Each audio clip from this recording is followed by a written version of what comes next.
actually, 11 Alive, Doug Richards interviewed me a couple weeks ago, leading up to the state is now doing kind of a countersuit of sorts against us for upwards of $700,000 to $800,000 for the legal fees that they have paid to their private lawyers, the most expensive lawyers in the southeastern United States, to bully and intimidate us for the lawsuits that we have lodged against the project. So let's take a step back. Who's us? And tell me about the project, because just so that you guys can understand, I was here at the tire shop, and Alan's car caught my eye. Welcome back to Loving Kindness Every Day.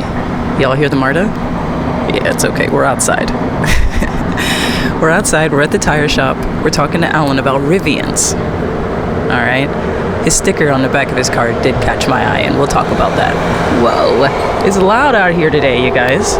So maybe it's something we have to pay attention to. Thank you guys for showing up. Yesterday, my heart was hurting, and anybody who has a hurting heart, anybody who's just having a hard time in life, I want to take this 2 seconds and tell you to go back one episode and listen to that. I have posted what I like to call a thought redirection tool. Constructive Thought Redirection. Where basically it's just choosing a better thought. I do my practices in English and in Spanish, and so I have shared it with you in English and in Spanish. And I have shared with you strength and health. So skip back one episode and listen to that. It's set to some music, so you can walk to it, you can dance to it, you can chant to it, or you can speak some words over yourself. Think some thoughts that are better. Just choose to think better thoughts. It really does help. Without further ado, let's get to it. So, I actually just picked that electric car up today. Oh, you're kidding. Oh, wow. Just to borrow it and to try it out. Yeah. And to see did I like electric cars, because this is my first time driving and actually living with an electric car, because I thought about buying a Rivian. Because I planned to buy a Rivian. So your sticker really caught my attention. Well, great. So I guess educate me. Change my mind? Yeah. Should I change my mind? Well, why should I change my mind? Well, I'm not going to try to change your mind. I'll share a bit of our story, of the community story of Rutledge, Georgia, and Morgan County, and then you can make up your own mind, and maybe do a little bit of research. We've been on the front page of the New York Times and of the Atlanta Journal-Constitution, and I was on the front page of the Morgan County Citizen last week. 4 years ago, the Joint Development Authority, there are over 200 development authorities that are chartered by the state. So this is the one that is for Morgan County, Walton County, Newton County, Putnam County. And so it's a Quad County Development Authority.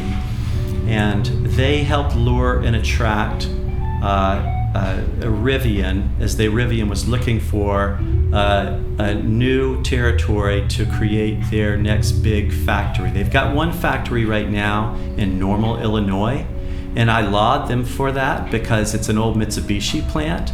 And so, consistent with the environmentally responsible company that Rivian poses themselves to be, they reduce, reuse, recycle an old Mitsubishi plant.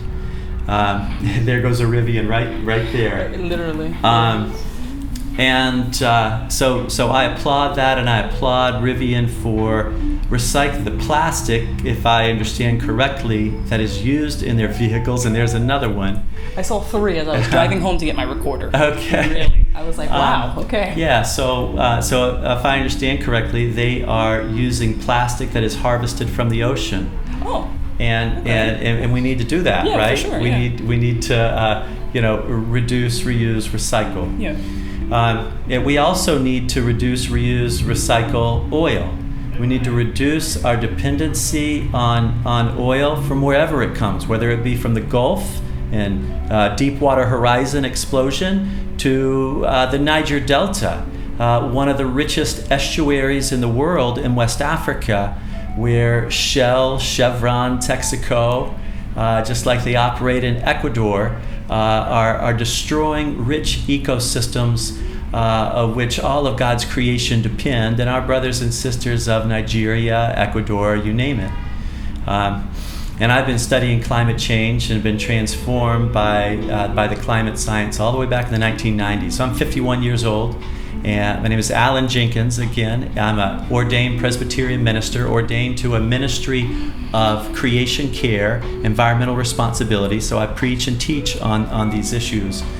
And it became clear to me all the way back in the late 90s. As a matter of fact, I helped organize the very first protest in Atlanta on addressing the climate crisis, and that was all the way back in 2005.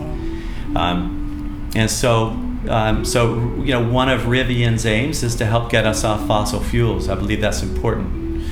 Now, so they needed a place they wanted to expand. They have visions of expanding. Right now, their stock has been really tanking for the last 2 years. When they first came out on Wall Street with their IPO on Wall Street, they shot to, at least on paper, a worth of more than Ford, more than GM within a month.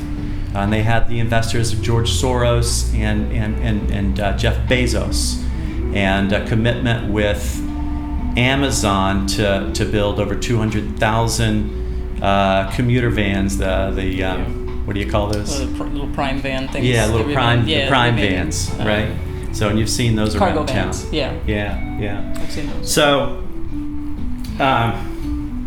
so any event, so they needed a new place, and so the Joint Development Authority of this Quad County area, Morgan County, Walton County, Newton County, Putnam County, they were waving a big flag behind closed doors, because no community members knew about this plan to build a car manufacturing plant on top of an old farm. It's zoned for agriculture. It's zoned for agriculture, residential AR, and it's the largest, and it happens to be the largest groundwater recharge zone or shallow aquifer in the Quad County area.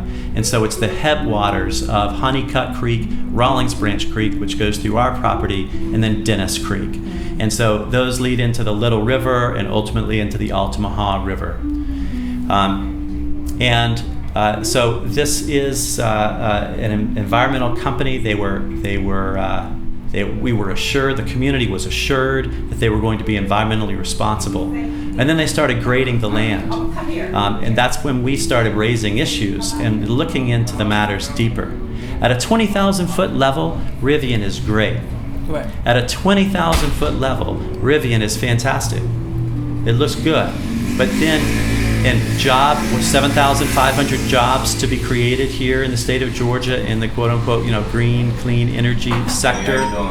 And so, so 7,500 jobs. I say as a little side note that had we expanded Medicaid under the Obamacare affordable health care plan, we would have added up to 60,000 jobs in the state of Georgia, saved lives, and helped keep small hospitals across rural Georgia open. But instead, we're offered a $1.5 billion tax break, one of the largest tax breaks in corporate history in the state of Georgia, for the largest economic development project in the state of Georgia, prior to Hyundai down in South Georgia and Bryan County. So they chose this spot. It really wasn't Rivian so much, but it was the governor, the Economic Development Authority, and the Joint Development Authority that chose this spot without checking in with any community members who would be most impacted. So we lodged a suit. Is it going to be the same size as Hyundai down there? Hyundai is a $7 billion project, and is supposed to have, I think, 8,500 to 9,000 workers at full production. Larger, okay. And Rivian is to be 7,500. It's located right next to Camp Twin Lakes, which is a special kids camp with kids with disabilities and illnesses and wheelchairs and that kind of like. And it's downwind from the factory. And so if there is a battery fire, and there's been a battery fire at pretty much every plant, electric vehicle plant. Of course, there's been battery fires at the Rivian plant in Normal, Illinois, their first place where the Mitsubishi plant was that they overtook. So, so you're taking over prime farmland at a time when farmland is becoming more and more precious. The state of Georgia is top 5 in the destruction and quote-unquote development of farmland in the country. We're top 5 for paving over. And as a theologian, as a Presbyterian minister, there's a great theologian who said once that when we pave over a part of God's creation, we pave over a part of our soul. And it's a bit silly. We're kind of ruining a small pocket of an ecosystem to save the world. In theory, is that right? But and so it's pronounced as a green company. But look, if we are really and additionally in the Biden administration, I voted for Biden. But and there are a lot of things that I disagree with Biden, certainly around Palestine, and this unquestioned support for Netanyahu. But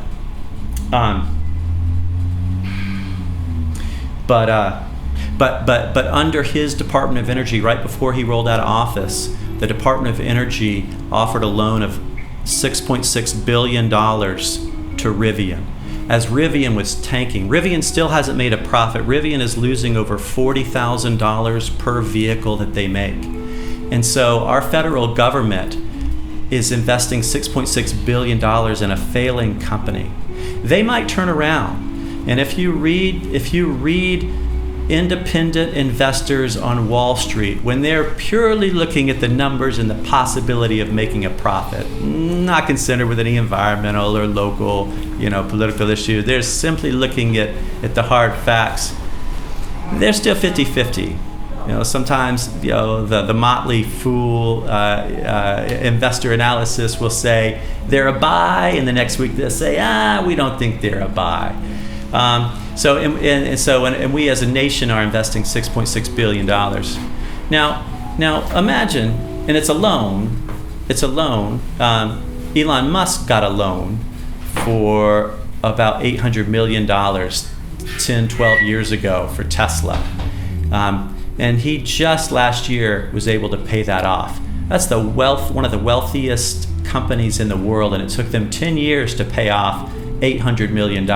What's it gonna take for Rivian to pay back $6.6 billion? Are they gonna be able to do it? No. No friggin' way. I'm a Presbyterian minister, so I have to watch my language. But here's the other thing. We're at a liminal time in human history. We're at a liminal time in human history where I've been to the tops of the last glaciers of Kilimanjaro and high in the Andes, and I've seen how people's lives are being affected, and how, let's say, the people of Lima, Peru, it's one of the world's mega cities, over 10 million people, and they are dependent upon 3 rivers that all converge right there at that point of the coast of the Pacific coast of Peru. And those rivers originate from high up in the Andes with all these little streams with the glaciers that melt and refreeze at a sustainable rate. But all that's disappearing. Just really within a blink of an eye, these glaciers are disappearing. It's also the place where Rivian gets their lithium. And so we're using indigenous land of the Quechua in the Andes Mountains and destroying their water supplies. And so isn't it interesting that here, Rivian is going to be destroying our water supplies too. And what is their permit for?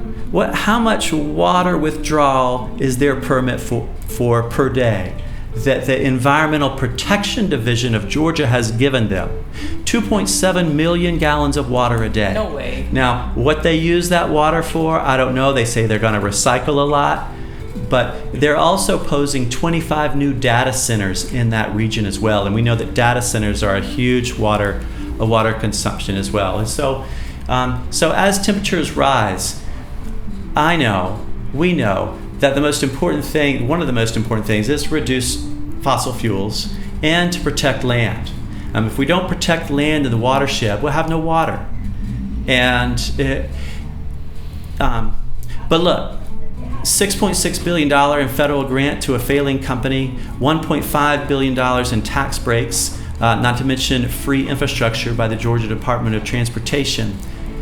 Now look, if we were really about being environmental, what would we do with that 1.5 billion and 6 billion? We would make buses. We would make trains, right? I mean, even if everybody in this city were given a Rivian, we'd have cleaner air, praise the Lord, but we'd all be sitting in one Traffic. parking lots. Yeah. Parking lots called Memorial Drive, called Boulevard, called the Downtown Connector. We can't continue in this way. We know it. We know that we are at a liminal point in human history, and we can't continue consumption at this rate. We've destroyed the planet, right? So yeah, we're all wrapped up in it. You know, we need cars, right? We need cars, but it's all a short-term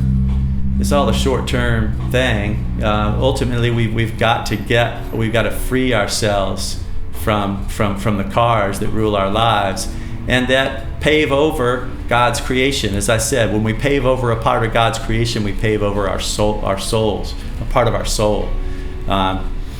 And we know that at the end of the day, we can't eat money, right? Clean air, fresh water, and nourishment from the soil, you know. So Kids. I have to ask you, because you shared with me that you're a minister. right. What do you think about the state of Christianity in our country today? Oh gosh.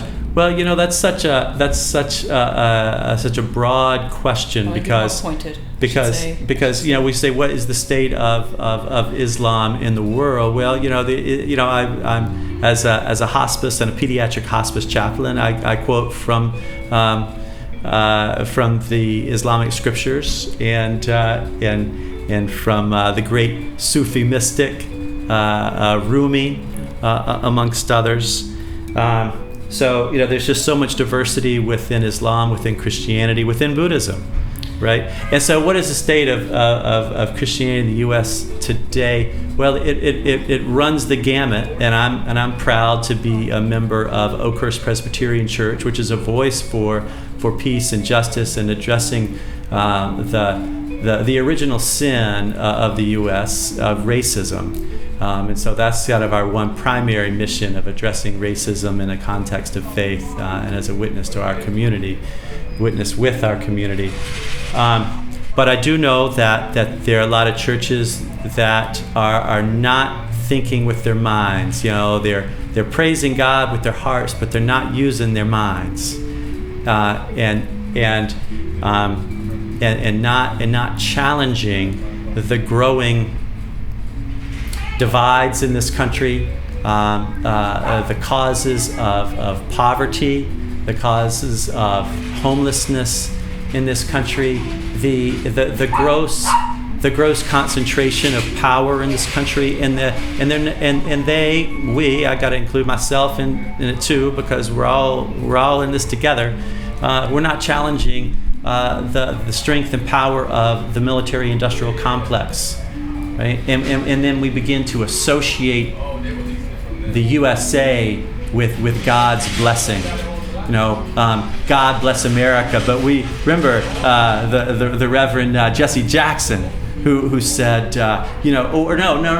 excuse me, it was Reverend Jeremiah Wright, the former pastor of Barack Obama, Trinity United Church of Christ, Chicago, and he said, God bless America.